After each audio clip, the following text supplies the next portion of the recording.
અને હવે વાત કરીએ રાજકોટની, જ્યાં લવ જેહાદમાં વધુ એક પ્રેમિકા સામે જે કિસ્સો સામે આવ્યો છે। વિધર્મી સાહિલની બીજી પ્રેમિકા મીડિયા સમક્ષ આવી ગઈ છે। વિધર્મીએ 15 વર્ષીય સગીરાને પ્રેમજાળમાં ફસાવી હતી। 5 વર્ષથી સાહિલ સાથે પ્રેમ સંબંધમાં છું તેવું પ્રેમિકાનું કહેવું છે। પત્નીને તલાક આપીને નિકાહની વાત કરી હતી। સાહિલના અગાઉ લગ્ન થઈ ચૂક્યા છે। મારી પાસે સાહિલે ₹3 લાખ પડાવી લીધા તેવું પ્રેમિકાનું કહેવું છે। સાહિલ મને અનેક વખત ધાક ધમકી આપતો હતો। વિધર્મી સાહિલ હજુ પણ પોલીસ પકડથી દૂર છે। સગીરાની માતાનું મીડિયા સમક્ષ નિવેદન। સાહિલના કહેવાથી દીકરીએ મારા ઉપર આક્ષેપ કર્યા છે। સાહિલે સગીરાની માતા ઉપર પણ આરોપ લગાવ્યા છે। સગીરાની માતા પર દેહ વેપારના આરોપ લગાવવામાં આવ્યા છે। તો દીકરીને સમસ્યા હોય તો પોલીસને જાણ કરી શકે તેવું માતાનું કહેવું છે। પોલીસ જલ્દીથી અટકાયત કરી દીકરીને મુક્ત કરાવે તેવી માતાએ માંગ કરી છે। સાહિલ વાઘેર છે, એનો 2 દિવસથી હું ન્યૂઝમાં જોઉં છું।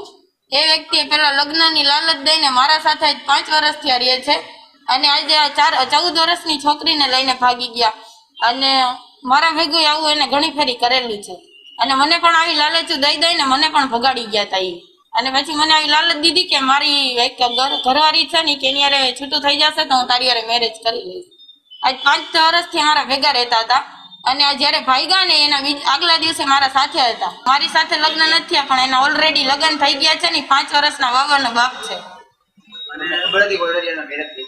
મને રહી રહીને ખબર પડી। સાહિલ પ્રેમની લાલચ દઈને લગ્ન કરવાનું કહીને બધાને ફસાવે છે પણ એ લગ્ન નથી કરતો। એના મમ્મી પપ્પાના પૈસા ખાઈ લે પછી મૂકી દે। મારા 3 લાખ ખાઈ ગયો છે। મારા ઉપર આક્ષેપ કરેલો છે તો એને પોલીસની મદદ કેમ ન લીધી? અત્યારે આની પાસે જઈને એ બધું આ બોલે છે એનું શું કારણ? હું એ એક જોવા માંગુ છું કેમ કે અત્યારે મારી સાથે હતી, હું જે વસ્તુ કરતી હતી કે કરાવતી હતી, કોઈ પણ વસ્તુ હતી મારી પાસે આક્ષેપ મૂકે છે તો એ પોલીસ પાસે પેલા કેમ ન ગઈ? સીધી આની પાસે જઈને કેમ આ બધું હવે અત્યારે કરે છે કે હું આ કરાવતી હતી મારી દીકરીને કે હું કરતી હતી, કાંઈ પણ હતું એને નહોતું ગમતું રહેવું તો એ પોલીસ પાસે કેમ ના ગઈ? એને મારી ઉપર કોઈ પણ ફરિયાદ કરી શકતી હતી। અત્યારે પોલીસ જાગૃત જ છે, કાંઈ પણ કરી શકે છે। મારી ઉપર ગમે એ ગુનો કરે, કેસ કરે તો એ પોલીસ તો આવવાના જ છે, સાથ આપવાના છે 14 વર્ષની બેબીને। પણ અત્યારે ત્યાં જઈને આના પાસે જઈને આ જેમ શીખવાડે છે એમ શીખીને બોલે છે એ મને એક સમજણ નથી પડતી સર। કેમ કે આ ત્યાં જઈને શું બોલે છે?